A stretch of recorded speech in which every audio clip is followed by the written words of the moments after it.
kiên trì với rêu đồng cùng với những sương vui, những lao nhọc trong cuộc sống.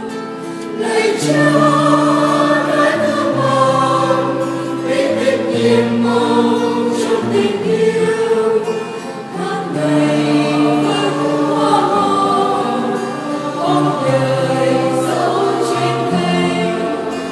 Lòng con mặc khao khát mình mong Chúa an ban cho sẽ dâng đuổi luôn với tâm hồn ngọt ngào.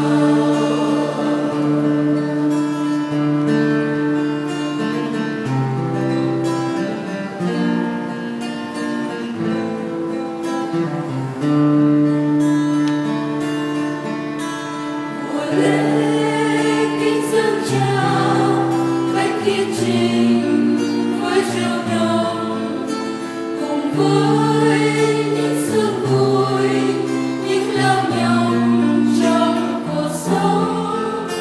Lạy Chúa